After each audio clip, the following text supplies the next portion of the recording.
Hey, welcome to For the Story, the only podcast that's telling other podcasts your secret identity. I'm Avery. I'm Ash. This week we watched Home Alone 3. Home Alone 3, starring Michael Chiklis. Michael Chiklis and, oh my god, Haley Joel Osment. God, could it be? Who's the kid who played Casper? Did you ever watch the Casper movie? I did watch the Casper movie. Like, that girl wanted to fuck a ghost. Like, more than ghost. Hell yeah, dude. She's getting that ghost strange. Who says nice ghosts finish last? Am I right, Avery? Hey, yo.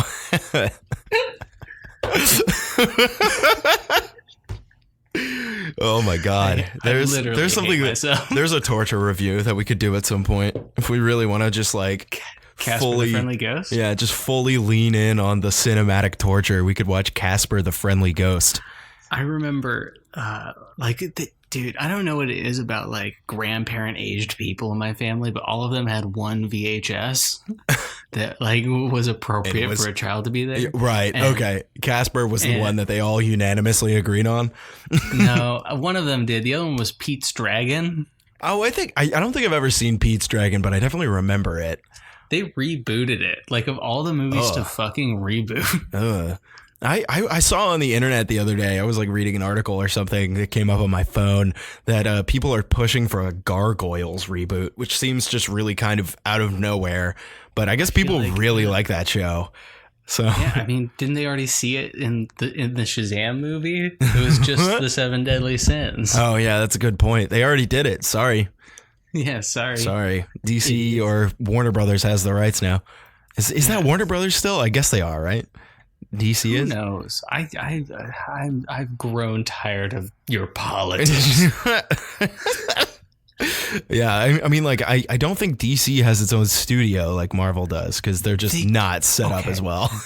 There's a really weird movie coming out with like Melissa McCarthy and Tiffany Haddish that is like a crime movie about Hell's Kitchen, but it has some like production company on it is DC, but it's like it's not this, but it's something that's along the lines of DC streetwear. Like that's kind of what that is so weird.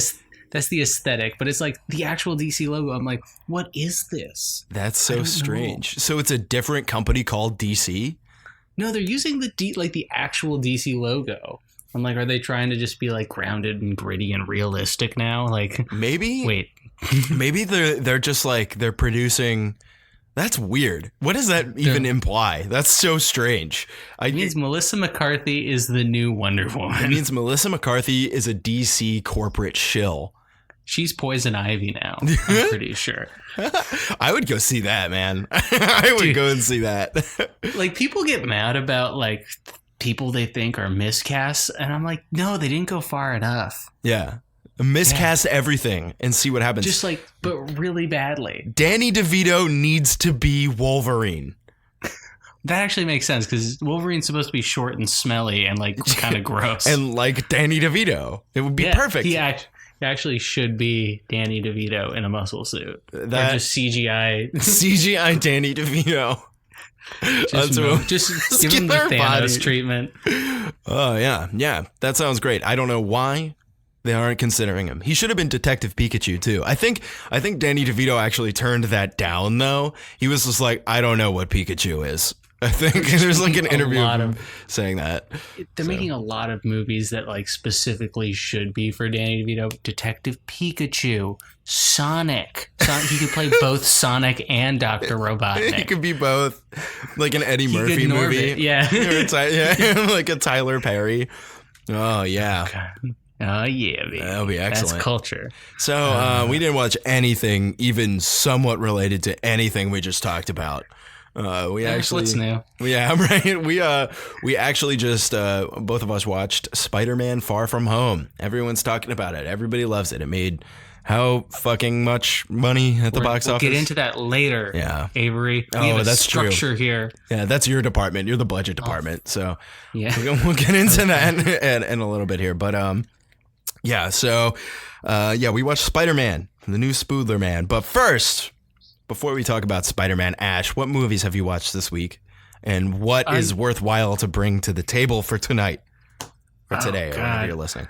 Well, I'm trying to remember what I watched. I'm going to tell you a little story from my 4th of July. I went to the Dodgers game with my friend Jonathan. Oh, nice. His homie Lucas, and and my friend Russell.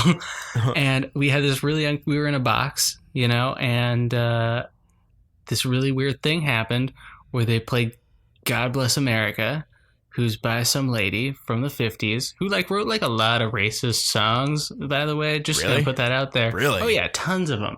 But my friend Russell is black, and one of the old guys in our box turned around to him and went, "Man, we have to go back to the 50s, huh?" Looking him dead in the eyes. And it was the funniest fucking thing I've ever. We were both cracking up. We're like, "What is it? Why did he tell you that, dude? What is that? Oh my God, man, we gotta go back to the 50s, huh?" Staring. Was he crusty and drunk? He probably reeked of booze, right? I'm imagining the scenario right now. No. He had not been drinking. Us four were the only people under the age of 50 and the only people drinking. Because you were at a baseball game in 2019. And who can sit through one of those sober? Let's be real. Oh, yeah. That's the only reason you go to a baseball game. It's either your grandfather brings you to one when you're a kid, which is nice. My grandfather brought me to a baseball game. I had that experience. I had a decent enough childhood. So you're either way older or you're way younger because you're a kid. Mm-hmm. Finding that sweet spot in the middle there is, I think, impossible. Yeah. Yeah, nobody goes to baseball games to pick up chicks, right? God, did I want to? Everyone was beautiful. Everybody's, I'm just it's LA. Every time I'm in public, I'm like, God, should I be flirting with people? I do not know what I'm doing. I think you should. I think you should just pull all the stops. Just go full Michael Chiklis and glue prosthetic orange rocks to your skin. Then it's clobbering time. Wink. Oh. Yeah. I don't know if that was. Is that flirting? Someone's got to tell me because I'm really not sure. Hey, babe, I heard it's clobbering time. And then get in real close and breathe on her with your coffee breath. Yeah, that's a great way to get tased. Yeah. Only if you're in Philadelphia. Anyway. I watched The Green Room. Didn't really like it. Didn't really hook me. Sir Patrick Stewart wasn't enough to make me enjoy that movie. And then The Book of Eli, which is a weird movie. Yeah, that movie's a Ray-Bans ad. Yeah, it's also just Mad Max with Jesus. Yeah. Which is the movie that, what's his face? Mel Gibson wanted to make. Yeah, probably. Mel Gibson's a weirdo, man. Anyway, yeah, Book of Eli. I remember when it came out. I remember, well, not when it came out, but a little while after it came out. I rented it with my parents on DVD or something, and we tried to watch it, and we couldn't get through the first 30 minutes. We were like, maybe we'll skip this one. Just not into it at all. Yeah, so. I remember in college, people wanted to watch it.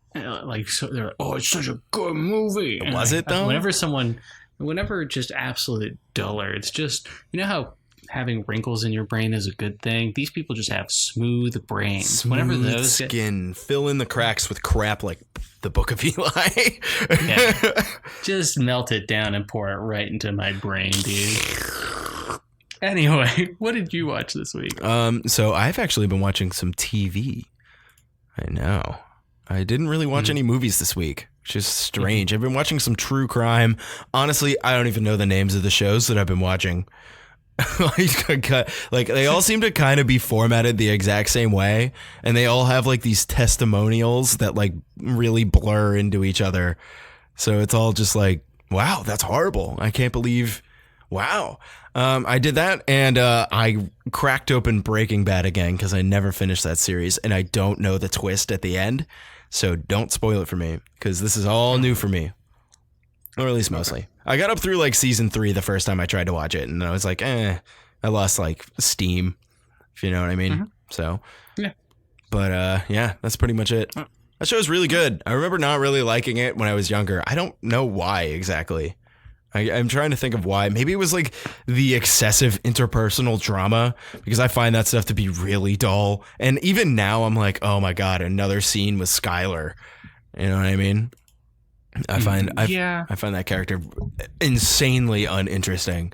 But I find most of the characters in that show pretty uninteresting for most of the season. Yeah, but Hank though, dude. Hank's my favorite character on that show. I'm a Hank fan. Yeah, it's just like better Dexter. Kinda, yeah. Dexter's got this like cheeseball factor to it that I kind of like, though. So you got the really great voiceovers and a much better backdrop in terms of residents in Miami. I don't know. I really like New Mexico a lot. I think New Mexico's fucking beautiful. I met the most New Mexico people at a barbecue the other day. Oh, yeah. They just look like they collect cactuses and have lots of weird Native American art. Native American memorabilia. Yeah, just so much. They call it tchotchkes or wampum. Is that from something? No, it's not. I think wampum's just like Native American currency. I really hope I didn't just say something racist. I'm thinking about it now, and I'm like, maybe I'll edit that out. All right. Should I dox Avery, guys? What are we thinking? Is that worthwhile of being doxed? Vote now. Oh my God. It's too late. They won't even. Anyway. So we watched some stuff, but we also watched something way more important: a Marvel movie. The only thing anybody cares about that comes to the theaters. It's all I care about. Not really. I was excited for the other movie more. But anyway. So, we did watch it. Yeah. I know you have some money stuff to talk about. Oh. I don't know what that was. I'm so sorry. Quivering with excitement to talk about the budget of Spider-Man Far From Home. Oh, let me grab my coin purse. Was it the last episode where you could audibly hear me playing with change the whole fucking episode? Could you? I don't remember hearing that. That's really funny. If you were wondering, is it Ash or Avery that's playing with a couple of quarters during this episode? It is the Jewish one. I always make my people look bad. Oh my God. I'm like the worst example of a Jewish person. I'm Nazi propaganda. Like, someone help. All right, Ash. Well, on that note, let's launch the budget breakdown. Oh, fuck you. All right. Budget breakdown. Budget breakdown.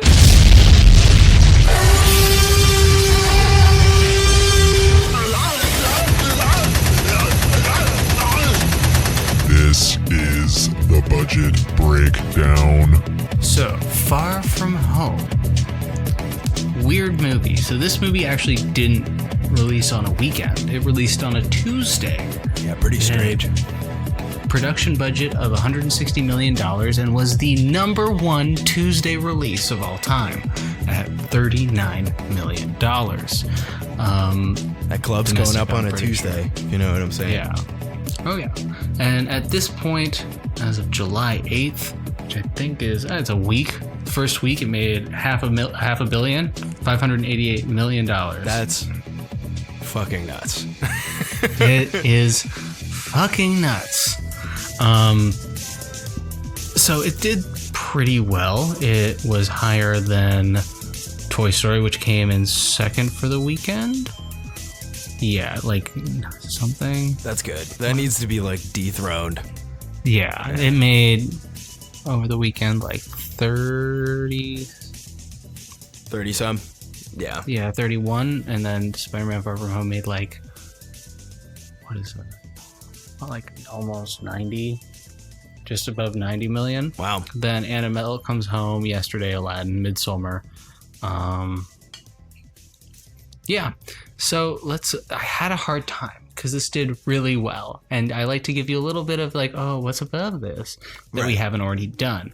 I already mentioned it was the biggest single Tuesday gross and the biggest opening Tuesday of all time.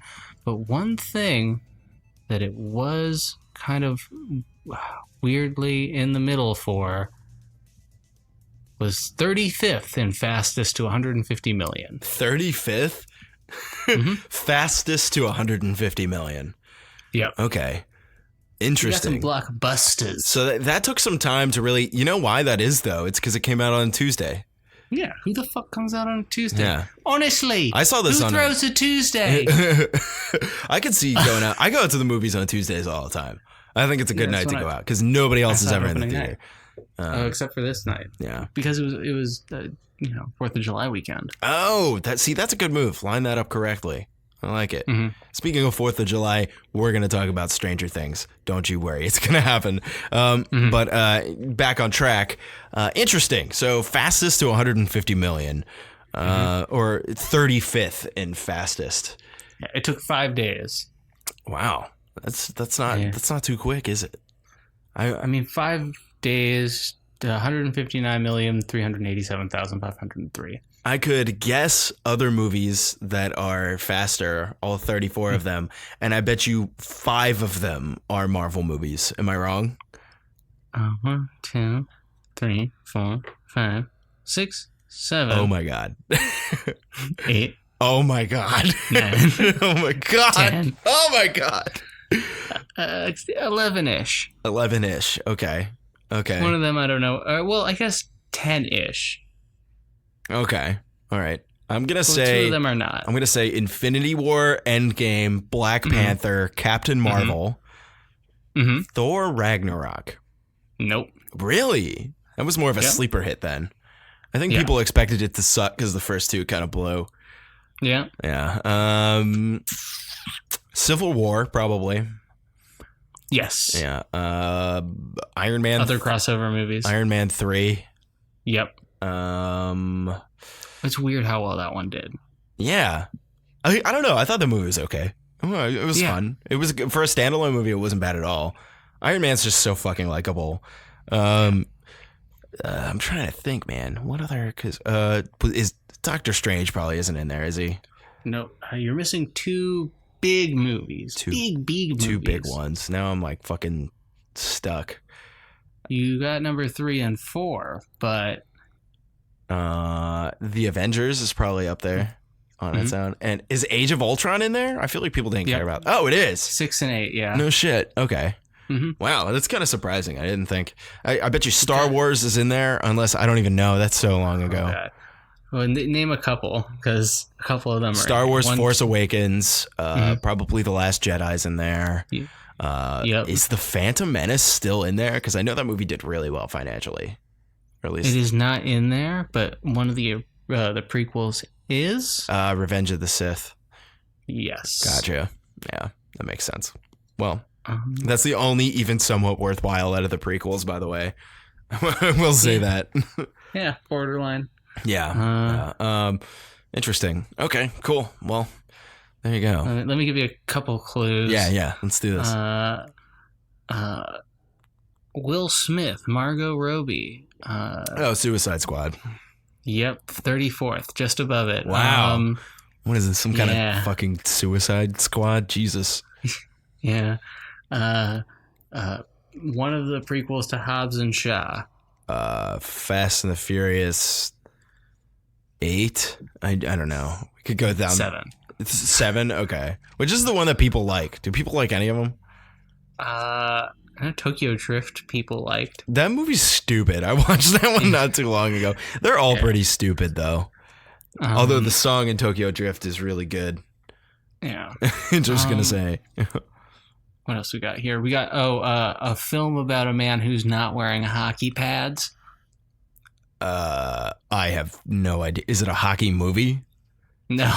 I have no idea. That'd be The Dark Knight. Oh. Do you not remember okay. that scene? No. What's the difference between you and me? I'm not wearing hockey pads. I'm not wearing hockey pads. God. He sounds like he's constantly like trying to do a low voice, but also on a morphine drip. He's falling asleep. Yeah. Dude, I don't know, man. People love Christian Bale as Batman, and I just can't. That voice he puts on is just so dumb to me. Anyway. It got so much worse in the best movie. Like the inostensibly best movie. Yeah. Which is I feel like Dark Batman Knight. Begins is a really fun, like, stock origin story that was done really effectively for whatever year that came out, probably like 2006 or 7. Yeah. But The Dark Knight, probably they wanted to ham it up a little bit maybe. Although The Dark Knight's a pretty good movie. I don't think it's like groundbreaking, but it's definitely pretty decent. I think that the acting job of Heath Ledger is groundbreaking. It took me about 7 watches to see that it was actually him. Yeah, that's a good point. I think that I can agree with you completely there. He elevated a movie that otherwise would have been pretty bland, I think. Yeah. Well, maybe not even bland. I don't know. There's some fun shit in there. I shouldn't talk shit on The Dark Knight. It actually is a pretty decent movie. Dark Knight's pretty sweet. Yeah. Yeah, pretty sweet. Anyway, so that's the budget breakdown. We did it. We did it. We broke it down. And Snowpiercer also be it out. No, you're fucking around. You're not serious. Yeah, no, I'm making fun of you because there's no way. Like, I was like, I don't even think Snowpiercer was like in theaters. Do you have you seen it yet? Seen Snowpiercer? Yeah, I finally saw Snowpiercer, guys, for the first time, not for like the third time. Snowpiercer's a decent movie. We're gonna review it. I should have made you watch that this month. No, I would have quit. Not The Crawl. Not Shape of Agua. Snowpiercer. No. Snowpiercer. The last straw. It's not Poultry, guys. Snowpiercer's the last straw. I can't believe Poultry Guys didn't make you quit. At this point, we're just looking for an out. We're looking for reasons to stop. What were your expectations? Oh, my expectations. Yeah, let's actually talk about the movie we're talking about, not the other ones we've already talked about. My expectations were super high. Really? Yeah, really high. I think that might be why I was a little let down. Because I went into this thinking like, oh my God, this is going to be so good. And I don't know. I'll talk about it in the cons, but yeah. Yeah.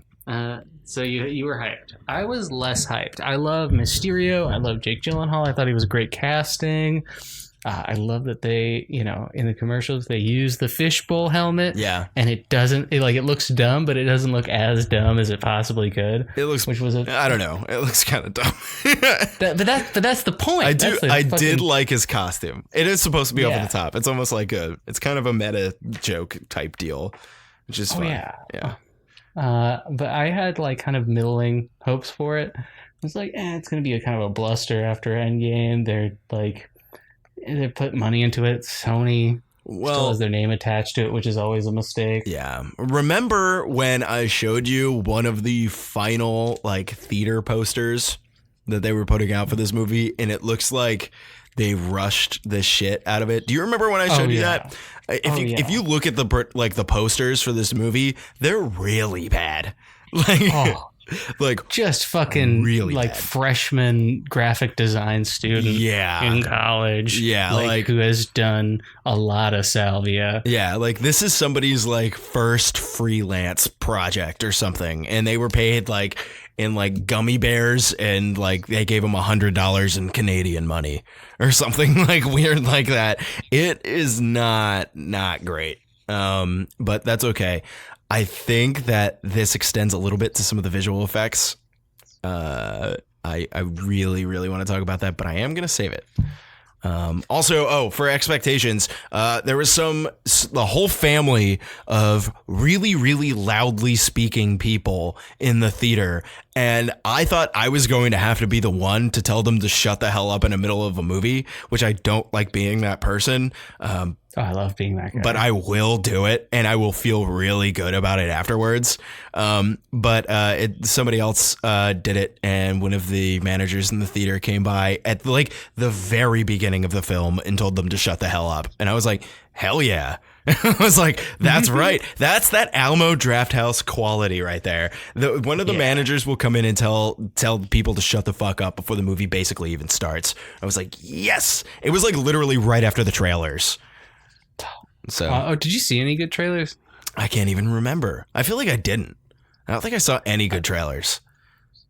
There was one very okay. Oh no! There's the movie where Will Smith gets turned into a pigeon. I did not see that trailer. I don't believe you that this is real. I'll show you. It's literally it's an animated movie where he's like the coolest guy, and then Tom Holland is a nerdy kid who's like, I got new spy tech, and then he drinks it and turns into a pigeon, and then he threatens to beat his ass, and that's the end of the commercial. I don't want to see that. No, we're definitely watching it. No. It looks like the worst outcome of Kung Fu Panda. Like, at least let's wait until it's on VOD, because I really am opposed to watching that movie in the theater. Yeah, I'll think about it. All right. Anyway, so let's move on to pros. Because I know that you have a ton. I know you really loved this. Ash, you texted me after you left the theater saying that this was maybe I'm not gonna say it for you, but what did you think of this? I thought it was the best Marvel movie yet. That's bold. Yeah, mic drop. This movie had such beautiful ways of dealing with subtlety, and like from little things like during early Quentin Beck scenes, his ADR was not in sync with his mouth because his drones were making it like were fucking it up. Like only his ADR was slightly off in certain scenes where he was supposed to be fucking a hologram. Fucking sweet. I didn't notice that. Yeah, it's because you're weak. I'm sorry. Is that an intentional thing that they did, or is that a mistake? And they're like, we can leave it in. It works. No, I think that was 100% intentional. I think this movie did a lot of good subtlety things right. Just the way they open up the movie, they go, okay, bam, bam, fucking Mysterio fighting Sandman. He flies out of space, looks tight. Nick Fury's like, whoa. And then they go into that fucking in memorandum film that was hilarious. My god, that was really good. Yeah, that was really good. With like the Comic Sans, like it. Oh my god! Just like the Getty image of a fucking candle. So good. That was cute. That's the stuff that I liked. That is a holdover from Homecoming, and I don't think they did enough of that in this film. No, because they kind of set themselves up for Europe. Yeah, like really quickly. And there was a lot that they crammed in really quick, too. I noticed a couple cuts. I can't remember specifically what scene it was, but there was a cut that I was like, that was a longer scene that they cut for time, which was kind of like, oh, man. Because it was like a good scene, too. It was like, I feel like it was right when they got to Europe. But they did a lot of quick setup for them going to Europe. I really loved the entire idea that they're calling it the blip. They're not calling it the snap. Yeah. And like kids that like didn't get blipped. Yeah, kids that didn't get blipped and lived in the 5-year time gap are now like adults. And they're still in high school. I thought that was kind of cool. I really liked that like entire notion. So the movie's pretty meta. Because like the major theme of the whole thing is like fake news and deep fakes and the utilization of them in news. Yeah. Like that is the theme of the movie.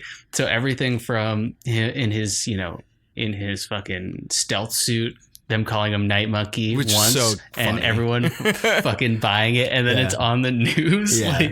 Yeah. And then some fucking German woman was like, Night Monkey. Knock the monkey or something like that. So good. Yeah. That was cute. Those like running jokes I felt were like some of the stronger points of the script. I that's something that I've kind of come to expect from Marvel movies. They typically like the screenwriters that they get are probably like prepped to be writing like humor like that, like lasting jokes that go throughout the movie. I do like the idea that Spider-Man isn't known in Europe. Like, I think that's really funny because he's just obviously like, he's basically an Avenger in the United States and like everybody knows who he is in New York City, but he goes to Europe and like, they're like, oh, it's Night Monkey. Night Monkey. Well, the thing is that's a name that Ned makes up. That's like when makes it funnier. It's it's Night Monkey and they're on the Ferris wheel. Yeah, it's so good. I would kiss you, but I think I threw up in my mouth. I might have a win. Yeah. That whole Ned was so arc, good in this movie. Yeah. Ned that was whole very mini good. arc was so perfectly high school. You go on a trip, you meet your girlfriend the day of, on the and flight. then you have a whole relationship and you break up, but when you land, oh my god, it was perfect. And they were like, but we'll always be friends. Like it was like a real relationship. It's so fucking good. Ned was great in this movie. I like how he did this thing where he was like, towards the middle of the movie, he was like, I'm sorry I haven't been there for you during this whole thing. Because he was busy with his relationship. Oh my god. Acting like he's a wise man. It's fucking hilarious. Listen, when a man loves a woman, it's just like, it was so funny. Also, I love the addition of JB Smoove to the teaching staff and how he played off of the guy from whatchamacallit? From whatchamacallit? Freaks and Geeks. Oh yeah. Okay. Yeah. And yeah, that was they played off each I was other like, really well. I was trying to figure out where I recognized that actor from, and I was like, this guy looks so familiar. I feel like he's been a teacher before, and that's got to be where he's from. Like that makes so much sense. Yeah. Oh, interesting. Okay, cool. Yeah, I do. They like played that off each too. other really well. God, and then just not even getting into Mysterio, because I thought the casting was perfect, the utilization was. They modernized him perfectly. Yeah. This is a character from the '60s that they really a VFX guy. Yeah. And they did a very good good job with that. Like having him use the drones for the VR, I think was like a fun idea. I thought that was a really smart idea. Yeah. Because it gave like a lot of cool interaction for Spider-Man. Dealing with the drones. I think I told you, that's the first time I've ever liked a drone fight. Like it was the first time I was actually engaged by one. Yeah. Towards the end, let's preface this before we go any further that there are going to be spoilers coming up. There are some spoilers involved. Oh, heavy spoilers. Yeah. So just hefty. I want to bring to attention the scene where Mysterio finally puts Spider-Man fully within the simulated virtual reality, and he's just talking down to him like, you think you could fill Iron Man's shoes and stuff like that, and you see an Iron Man suit pop out of a grave like a zombie, and you see it like the faceplate's cracked, and you see a skeleton, and it is almost insulting. It was like it evoked like the strongest emotional response from me. I was like, oh my god, no, like it's like desecration. It felt like desecration, and this is a fucking character in a superhero movie, and I thought it was just like really like they really hammered that in, like, yeah, Tony's dead, and like now this is what's gonna happen, which was a big theme throughout this movie that I thought was great, is the idea that Spider-Man has to fill Iron Man's shoes now, and it was one of many themes. I thought that they kind of strung things because it wasn't overwhelming that it was it was heavy Iron Man things, but it was also like Spider-Man coming into his own and having to be like the dependable Avenger. Like, he also has a love interest, and then it was a really great additional interpretation of a coming of age story that that Homecoming set up really well, and now this movie continued really well. So because that's kind of what I wanted from Spider-Man, is like he's best in those coming of age moments, especially in the MCU. Which he's I think a high schooler. Yeah, he's a high school kid. Although I do like slightly older Spider-Man too. I actually do like that when he's like in his 20s and he's like got everything down, and he's just like, I'm just a hero, man. Like this is what I do. So and it'll happen eventually. But well, I don't know. Is it? I read somewhere that Tom Holland has one more movie on his contract with Marvel and Sony. I mean, they have like 12 different Spider-Mans, so I think we're going to be okay. Well, I don't think it's just Tom Holland, actually, now that I'm thinking about it. I'm pretty sure it's Spider-Man only has rights in the MCU for one more solo film. I'm sure they will make a deal with Sony. Probably. Well, I don't know. See, that's the thing. It's because Sony has seen financial success with Spider-Verse and also with Venom. So they keep thinking like after a couple movies we got it this time. We don't need. That's what I think. They might be like, we're gonna go it alone this time. Like, no, you can't use Spider-Man anymore, and that would fuck so much shit up. So bad. So what I read is that basically the Sony contract with Marvel was laid out that Spider-Man would be able to be present in 3 like ensemble movies. So like Infinity War is a great example. And he's done all 3 now. He's done Civil War, he's done Infinity War, and he's done Endgame. And his appearance in Endgame is so slight that it almost feels like it shouldn't count, but it's there. And then he also signed on for 3 standalone movies, and he's done Homecoming, Far From Home, and an as of yet unannounced 3rd movie. So basically, on paper right now, there's going to be one more Spider-Man movie, and it's not going to be an ensemble movie. I think likely because Sony is also cashing in on the success of the Marvel Cinematic Universe, likely they're going to extend this. Especially the way he's set up. I think they will. Yeah, and I mean they kind of like not. Oh, well, we're spoiling things. If they go with like a Secret War, Secret Invasion timeline, like they're hinting at, they could take the concept of a black suit Spider-Man, because that's where he gets the symbiote, is on another planet. Oh, you know, yeah, and integrate Miles Morales. God, I would love that. Or just like make a new symbiote Venom type character, or just integrate a new character. I think they own all the Spider-Men. Yeah, I think they do. I don't think that they would be able to.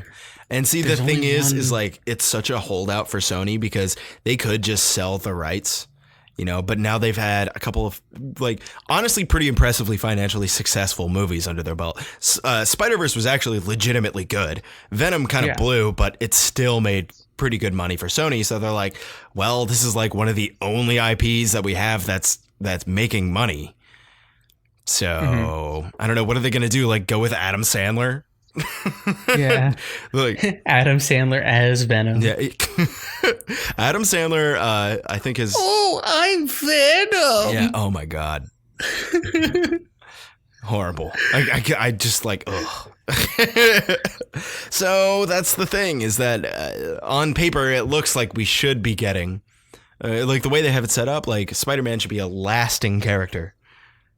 Oh yeah, and especially because the way that they set up at the end. So at the end of this movie, there is a mid-credit. You know, him and MJ just got together. They went on a swinging date. She hated it because, of course. And then the news comes on. They're like, "Here's the Daily Bugle. They bring back OG J. Jonah Jameson. So good. I'm really hoping that if there is a 3rd film, that, well, I mean there will be, but I mean I'm really hoping that they cast him again. What's that actor's name? It's like TK Thomas or something like that.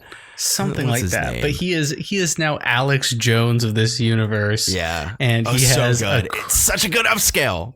It's perfect that they modernize this movie perfectly. But they do a whole Quentin Beck thing where he frames Spider-Man and then reveals he's fucking Peter Parker. Yeah, and like, that's gonna be crazy. J.K. Simmons is his name. J.K. Simmons, that's it. And he's like so perfectly cast. He looks like J. Jonah Jameson in the comic books. It is the best casting that in any superhero movie. Ever. He's perfect. Yeah. So he's a really great actor. Did you ever see the movie Whiplash? I did. He's really good. Dude, that movie's really dope, isn't it? Like, that's the only Miles Teller movie I've ever liked. It's because Miles Teller's a lot to deal with. Yeah. So there you go. But yeah, so more pros. Oh God, so many things. I love that it's just a schlocky standard superhero movie until the reveal, and the reveal felt so good, and he gets so crazy. I love the scene where he points the drones at Box of Scraps guy, who I'm glad they brought Box of Scraps guy from Iron Man 1 back. Right? That was such a good flashback. I was like, wow. There he is. He looks like H. John Benjamin, doesn't he? I don't think it actually is H. John Benjamin, but it definitely looks like him. No, he's got like that bald like glasses thing going on. Wow, fuck you, dude. Shit, that's not what I meant. That's my aesthetic, dog. I mean, he doesn't pull it off like you do. He doesn't have the whole Michael Chiklis vibe, you know? Anyway, so he points the guns at his head, and he's like basically like, look at how you're making me kill Peter Parker. And he is, and I loved that he was in the fucking mocap suit that they use for the actual movies for like the last half of the movie. Yeah. And he looks kind of bloated, and he's just like, it's just so fucking, it's just like the least flattering fucking outfit. I loved that. But it's like, it's what he would use. Like, it kind of makes sense, right? Oh, it's perfect. Yeah. And like some of the CGI, how it like the suit would hang out behind him and then go over his body. Like, it kind of felt more real because that's literally how that kind of works. Yeah. So they take the model and they put it over the body. That's how they do it now. Awesome. For at least for mocap, for the longest time they used to do the like just green suit with like the tennis balls on it. That's how they used to key in for that kind of thing, and everything was done in post. Now I think they can render the 3D model in real time as they're filming the movie. I'm pretty sure they can do that now, or at least I saw something about it like years ago that's what they were trying to achieve, that the 3D modeling can be rendered in real time as they're filming, so they can know what kind of product that they're actually going to get at the end. That'd be good. Yeah, that'd be really nice. Asian kid who's like a great foil to Peter. I loved him because he was just like, he's just like, are we just not going to talk about how Peter just like disappears? And everyone just looks at him like he's an asshole.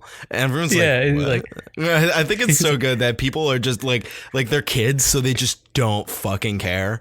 And he's so bad at hiding his identity. He wears that fucking Victorian mask. Yeah, it's so good. And like, it's like, like obvious, like and everyone's like, maybe don't take pictures of people when they're trying to go to the bathroom. Yeah, dude, that's, come on, man. And even like the teachers get in on it. Like, the teachers are great. Yeah, the teacher. Yeah. Dude, JB Smoove is so, he was on Curb Your Enthusiasm. I forgot what episode, but at one point he's just like, Larry, listen, you got to step in that ass. You know what I mean? Yeah. Open it up and go, this is mine now, and step in that ass.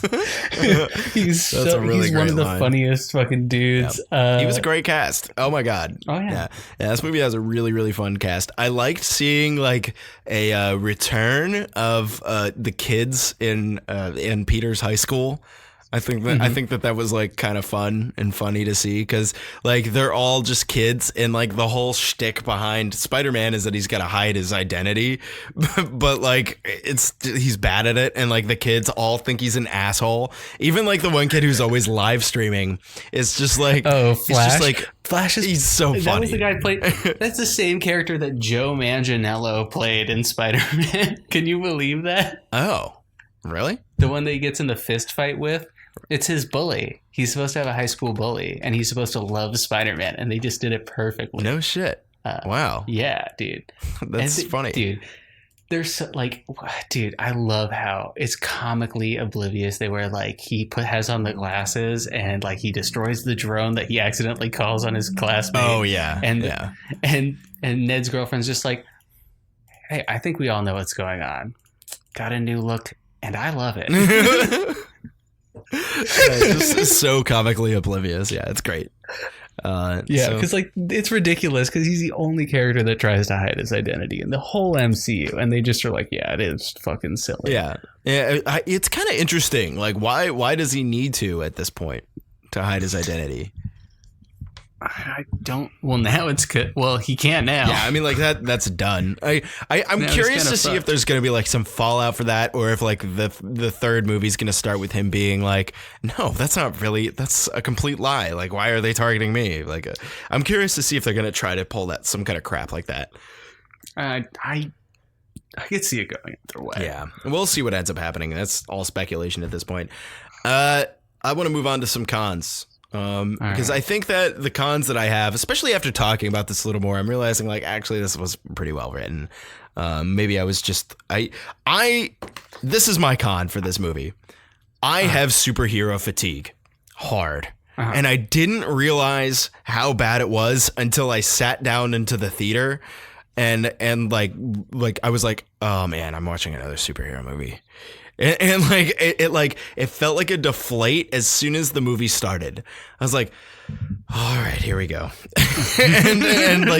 and so I mentioned this, Ash, to you before we started recording, that my opinion's a little bit biased, but I think it's a fair appraisal of the climate of superhero movies right now. Endgame was an exhausting finale to a very large arc in cinematic history. Over 10 years, we've been following this shit, and it's done now. And it was action-packed. It was maybe a little bloated, but over the top and crazy. The idea of Far From Home coming out this close to Endgame seems like overkill to me, and it felt like overkill to me. Mm-hmm. I don't think the movie's bad, but I do think it was poor timing. Yeah, I can agree with poor timing. I'm less fatigued than you, but I definitely see how, especially because we just watched fucking Dark Phoenix. Oh yeah, and that was another exhausting one. Yeah, like that was more exhausting to me. But for this Yeah. one, I was like, I had chilled out. You know, I wasn't keeping up to date on all the like news going into it. It didn't feel like it's 2 hour, 10-minute runtime to me. I thought it did. I want to talk about that too, but go ahead. Sorry. No, I just so I think I just had a bit of a different experience, and just the moment that they just went full disorienting, like fucking illusions, I was like, all right, I'm back. This is my childhood again. That's where the movie really turned around for me. As soon as that happened, I was like, okay, all right. I see the value in this here. I'm going to follow it through to the end. The first half of this movie for me was kind of boring. I felt kind of bored. It seemed like I thought that it opened up really strong, and that all of that stuff was funny. But then there was a whole bunch of stuff that just felt like, I was like, oh man, that's right. We're doing this again. Now we have to do this again. We have to introduce this character again, and we have to do this now because that's how these movies are structured. And I don't know if they were trying to instill that kind of feeling, because I think we talked about this and how this movie did have kind of a meta, just overall vibe to it, simply because the entire idea was like, this is supposed to be stock. This guy, you're supposed to believe that this guy's just another hero that's thrown into the mix. Yeah. But I think it had a reverse effect on me. I think I was just like, oh my God, here we go. The new big villains. Here we go. Yeah. And then, oh no, the big monsters. Yeah. There are 4 of them and you have to get rid of all. Like, yeah, exactly. No, I totally see it. If you don't know Mysterio's thing as like a faker, like it could play out real bad until that moment. And then you don't get that time back to like enjoy it as a lead up to a fake out. So that's something that I want to talk about. Is this movie set up for people who know who Mysterio is already, or is it supposed to be an all-inclusive come and see a Spider-Man movie kind of movie? Because I don't know. And that's the thing, is that like I kind of knew what Mysterio's deal was, but I didn't know exactly what they were going to do with him in this movie. I didn't know if he was going to be kind of throwaway or like what. I assumed probably not, because they hired Jake Gyllenhaal. But still, I found myself being like, oh my God, like, is he going to double cross him or not? Is that going to be for a later movie? Like, let's just do this. I like that, though. I wasn't sure if they were going to, like, because in the comics, his whole thing was like Spider-Man exposes him as like a faker, as a fucking hack, a fake hero, and he wants revenge on it. But I thought they were going to set that up for a whole movie. Yeah. But instead, they're like, nope, he actually hates fucking Tony Stark, and this is the last thing of Tony Stark, and he's going to ruin Spider-Man because fuck Tony Stark. Which was an interesting thing. Liked it. I thought that stuff kind of worked. I like the idea that they're pulling all these like side characters that nobody fucking remembered. You know, they pulled Pile of Trash guy out or whatever. Box of scraps. Yeah, they pulled him out of the trash, and they were like, "Here you go, man. Like, now you have a role," which is cool. Good for him. The movie did not sell me until like the illusions really started to amp up, and Mysterio was finally revealed to be a villain. Until then, it was just kind of fucking boring, and that kind of like rubbed me the wrong way at first. And I also want to talk about the visual effects, because I understand that there was supposed to be some cornball stuff that was done on purpose. We were speculating. There were some visual effects that did not look good. I'm talking specifically Spider-Man's movements in the Venice scene looked pretty cheesy. And I know that like it was a pretty fun scene overall. But there was a point when Sydney, who was sitting right next to me throughout this movie, turned to me and she looked at me and she said, "Are these effects supposed to be like good?" And I was like, "Oh no." It's a lot harder to do without the suit on, I think. Yeah. And yeah. I mean, it did look kind of hokey during that point. Yeah, definitely. Yeah, and I think that was an area where this lagged. And it instantly, as soon as I saw that the effects were kind of like lacking and looked like a video game character, I started to think about it, and I was like, what else looked hokey and bad? And I remembered the theatrical poster, and I was like, was this movie rushed?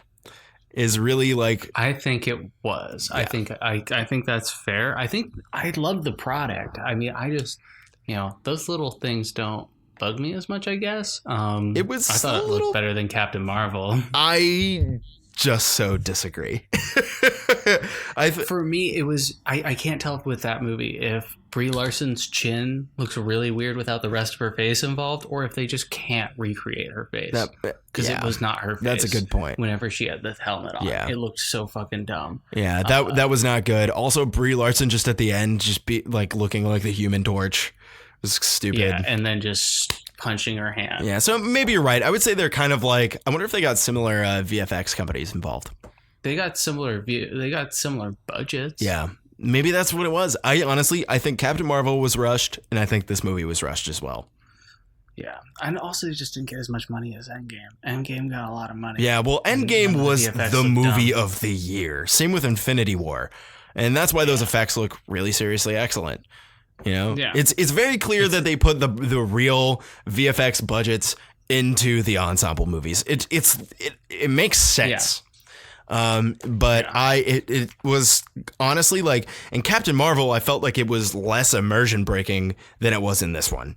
I felt like almost assaulted in this one. At the beginning, I was like, oh, this looks like a cutscene from an Xbox 360 game. And it was like, it kind of like was like, ugh. And I was on a date with my girlfriend too. So I was like, oh no, I vouched for this movie. And she said to me, aren't the effects supposed to look good? It's like, fuck. But they ended up looking all right towards the end. I thought that they looked cool. They looked good enough. There was still I thought they looked great. They looked still kind of pretty computery. When he's like flipping around in the hallway, and like all of the stuff in the trippy virtual reality stuff didn't look quite as good. But it's supposed to look fake. Like exactly. Yeah. So it like worked for the story, which was good. So it like wasn't quite as immersion breaking as it was when I see Tom Holland doing fake backflips in Venice. That looked quite disconcerting. Those are really my only two big flaws with this movie, though, is that the VFX were a little bit like, not quite up to snuff. And also that the movie just the fatigue. And it's like the script isn't even bad. I'm fucking over it for the time being. I think that you like it knowing what you know about the movie when you rewatch it in 5 months. I think you're totally right. I think when this movie finally comes out on VOD and I'm like, I want to watch something, and I rewatch this movie, I'll be like, yeah, this is actually a pretty good one, Yeah, and we don't have to worry about a Marvel movie until 2020. Literally until 2020, which is kind of great. I'm gonna want it by then. I'm going to be ready for it. Yeah, exactly. What's the next one that's coming out? It's probably like Black Panther 2 or something, right? Shang-Chi, Master of Kung Fu. Oh. Why are they making... Or Master of Martial Arts. Why are they making that one? I don't fucking know. Huh. Okay. My big con for this movie, still no Spiders-Man. Dude, I wish Spiders-Man should have been into the Spider-Verse, because... that's such a weird fucking stupid idea for a character that could be so much fun, Like, what if he had fought Spiders-Man in the VR world? Just that little callback, throw spiders, or he dissolves into spiders or something. Yeah, or just because they zoom in on the spider in the eye of Tony Stark. What if it all just pours out and turns into another Spider-Man? They totally could have done that. Yeah. Boom. Easy Spiders-Man cameo. Yeah, and then he has to fight himself, which he did in that scene. So. Oh yeah. Yeah, that could have been pretty good. That was awesome when he fucking dogpiled himself with 20. Yeah. Yeah. Spider-Man from the gay porn. Spider-Man. I did, just to throw another con out there. I know or another pro out there. I know it's a little too late, but I did like the Night Monkey costume. I thought he looked fucking cool. I like the idea that it would be S.H.I.E.L.D.'s interpretation of Spider-Man. Like that like if Spider-Man worked like solely for S.H.I.E.L.D., that's what he would look like. And I thought that was fun. He wouldn't have a colorful costume because that's not S.H.I.E.L.D.'s thing. So no, they're fucking recon. They're dull. They're spies. Color. Exactly. Everything they do is very dark. But I will give you a tip, Avery, in the future. All right. If you're watching a Spider-Man movie and you're like, who's the villain of this movie? They're wearing secondary colors. Oh, yeah. You're right. All of his villains wear secondary colors. He wears primary colors. All of them wear That's like a subtle... colors. That's not even a subtle thing. That's just like a thing. Nope. It's not subtle at all. Yeah. It's just like, it makes sense. That's got to be some brain trigger shit that they looked into when they were coloring the... they probably didn't even look into it. The artist probably just fucking did it. Probably just Jack Kirby being like, yeah, well, fuck you, Stanley. Pay me. Yeah. Yeah, maybe. Who knows? Rest in peace, Stanley. Yeah. And Nick Fury is a Skrull. Yeah, there you go. Spoiler. The thing is like what's great is that it's like he was a Skrull in this movie, but we have no idea how many other times Nick Fury was a Skrull. Yeah. Because everyone was like, oh, they're going to show us who's a Skrull in Captain Marvel. And they're like, nope, we're going to show you at the end of Spider-Man. Yeah, it was just like out of nowhere. And I like the idea that Nick Fury just has this agreement with the Skrull. Like, hey, like, I don't feel like doing my job. Can we just swap out? And I really Talos, come hang. I love that Talos was just like, they're asking me about the Avengers. I don't know where they are. Like, I don't have this information. I thought that was great. I was like, oh my God, Talos is such a good character. Because before you see that, you're like, how did Nick Fury get duped by Quentin Beck? Like in this movie, it makes no fucking sense. And then he's like, oh, just kidding. He was not Nick Fury the whole time. Yeah, exactly. Great movie. Let's get into our final segment. Yeah, let's do this. We got 5 words. We got a recommendation. We got some review, some numbers. Yeah, we got it all. I actually don't have my 5 words yet. I might just have to ad lib. Okay. All right. Spider-Man needs more spiders. Because he should be fucking Spiders Man. We gotta get Spiders Man. Let's do Spiders Man. That's how they're gonna beat Sony on that contract. They're like, he didn't say shit about Spiders Man. Yeah, he's plural now, bitch. The spiders think that they're Peter Parker, so he's just gonna act like I Peter think Parker. The inevitability here is that the multiverse is basically confirmed in the MCU now.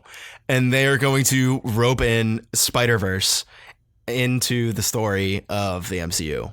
I think that the next one is going to be a multiverse movie, and for Spider-Man, the third one will be Spider-Man: Too Many Homes. Yeah, something like that. Like you joke, but like that could be the title. So yeah, this movie, man, I'm so middled. It's like I really liked the script. I really liked the performances. I love the actors that they chose. This movie's cast so well. Jake Gyllenhaal, absolute, like his entry into the MCU was great.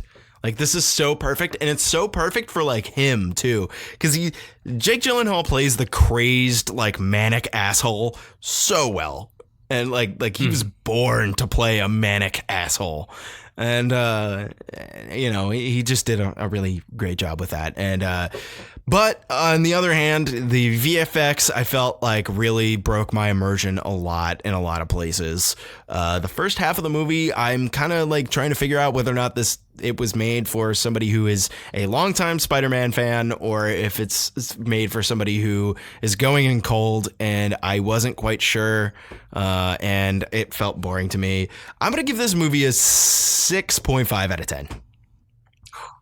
Yeah. Yikes. My initial impressions coming out of the theater were just so not up to my expectations. And I kind of ruined your expectations. I think I don't know, man. I think you might have. And I don't want to like blame you or anything. Like, obviously, like it's what we do. We see movies and then we text each other immediately when the movie's over. It's just what we always do. And we're not going to stop. I did come out with like, this is the best Marvel movie yet. And so I went into it like, woo. And then ended up being like, yeah. And Sid and I were talking for literally the last 2 days. We were like, was that movie good? Like, did we like it? And we came to like the consensus. It was pretty middling. After talking about it, I was going to give it a straight 5. And after talking about it, I'm like, actually, there was some like really good stuff that kind of like hid in the lower layers. And so it's, you know, it's not a bad movie by any means. Likely on a rewatch, my rating would change. But for right now, it's just, man, superhero movies, I'm burnt out. We don't have to deal with it anymore. Yeah. We're clear. I would say done. if you haven't, I mean, like normally we do the recommendation, right? I'm going to say you've probably already seen this in the theater if you're listening to this episode. So go ahead and see it if you, I mean, like whatever. Like it's good enough to see in the theater for sure. It's a new Marvel movie. You're going to enjoy it. You're at least going to get some level of enjoyment out of it because it isn't a bad movie by any means. So yeah. But Ash. Okay, you ready for this? Yeah. My 5 words are, I have so much green. Okay. What is that? What? One of my favorite parts of the movie is that they don't explain Quentin Beck's powers at all. Oh, yeah. When he's Mysterio. And so his power is he just makes more green. Yeah, he just shoots green. And like he like lifts off and it looks like he's just farting away. Yeah. It looks so dumb. But no, when they're fighting Molten Man, he's like, I should have done this the first time. Yeah. And I'm like, do what? And he just grabs more green and flies through him. His power is green. And I think that that's great. This movie, I didn't give enough love to Zendaya. I thought Zendaya was great. She did like the awkward white guy smile where you smile but don't show any teeth at Peter for the whole fucking movie. And it was great. I didn't expect myself to like their chemistry at all, but I did. I thought that they had really good chemistry. I thought they were cute together, and it was great. Yeah, I thought this was it's exactly what I want out of a Spider-Man movie. It is kid dealing with bigger implications than he should be at his age. That's Spider-Man's character. Teenage drama, and then in this one, it's, you know, coming into his own, coping with your mistakes. And all this other stuff, and I thought that it did. Oh, and I forgot to totally mention, I love that they got rid of his spider sense for the movie and did it so subtly. Oh yeah, his Peter Tingle. Yeah, Peter Tingle. If a spider sense is probably copyrighted or something, I bet you Sony That'd be owns. funny. I bet you Sony owns the rights to the word spider sense, or they just wanted to differentiate themselves. Either way. It's great. It like actually ended up being like kind of a cool thing. The Peter Tingle is like, that's perfect. I really, the scene where he just like relies on it and like closes his eyes. So good. It's like Peter Tingle, Peter Tingle. Yeah. Yeah. And Happy was also oh great my God, when he you're right. throws Captain America, or he throws the shield. It's like, how the fuck does Captain America do that? I love Jon Favreau. He's so good. He's just like such a likable, like such a super talented. Did you know he has a cooking show? Yeah, I told you about it.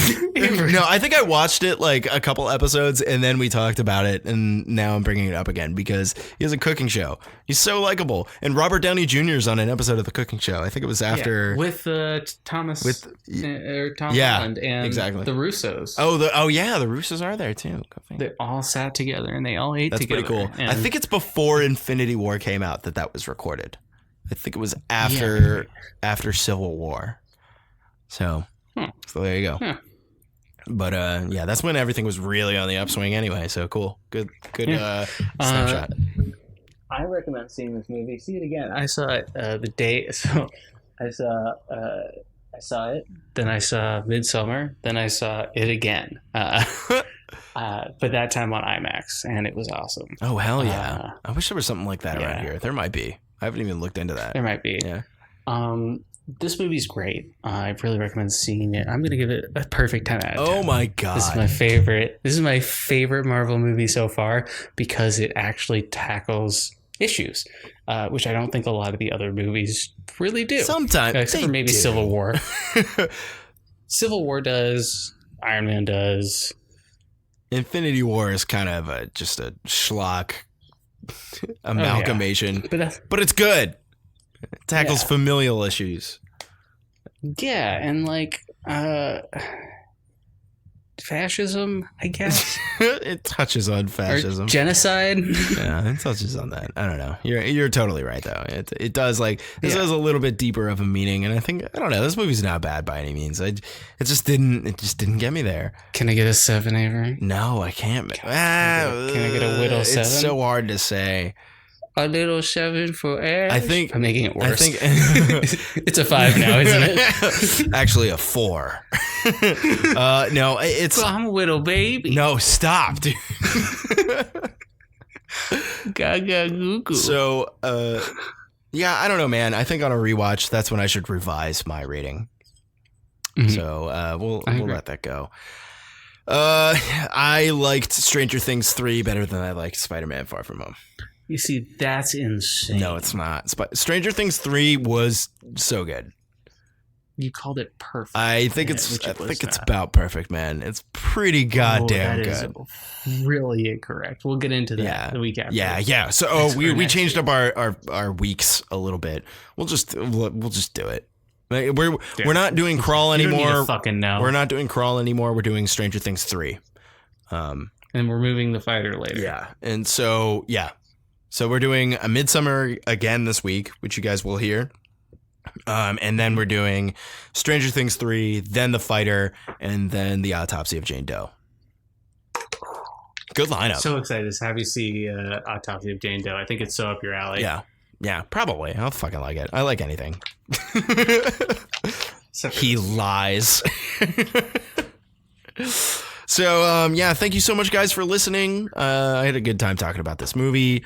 It's good discussion. Yeah, lots of good stuff coming up. I was right and you were wrong. Yeah, even though I have the better opinions on the show, I'm glad you could be here with me, Ash. Yeah, that's why I'm the one who's always said, you know what, after talking about this, you've changed my mind, Avery. Never said that sentence. You said it like 3 times. Yeah, I don't know. I think you do this thing where you specifically decide to dislike movies I pick. So, I don't know. I like The Shape of Water. Yeah, Shape of Water was good, wasn't it? That was a really good one. I thought Thing was fine. Yeah. I thought Jurassic Park was fine. Jurassic Park is excellent.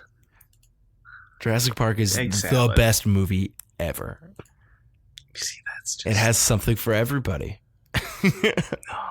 Anyway, thank you guys so much for listening. Ash and I are going to argue off stream. Yeah. This is when Avery tries to hit me, but then he realizes I'm over a computer and he hurts his hand, and then he makes me send him cash for computer stuff. Send me cash. Yes, that's right. Ash may be the villain of the podcast, but I'm the fascist of the podcast. We will have equal audio quality. I will get you a mic and you will owe me your life. Well, anyway, German. I'm sorry, dude. It's okay. Anyway, that's it for the story. Thank you guys so much for listening. Join us later this week. We're talking about Midsummer. I haven't even seen it yet. I have to rush to see this movie so we can record. But yeah, I'm kind of interested. I know a lot of people are really hyped about this movie. I don't know how it's going to turn out. So I know Ash has already seen it. And I haven't seen it yet. There's an earthquake during live. Yeah, that's cool. Listen to the next episode and I'll tell you. Yeah, hell yeah. All right, great. All right, guys. We will talk to you soon enough. We love you so much. Good. Get this stupid thing off me.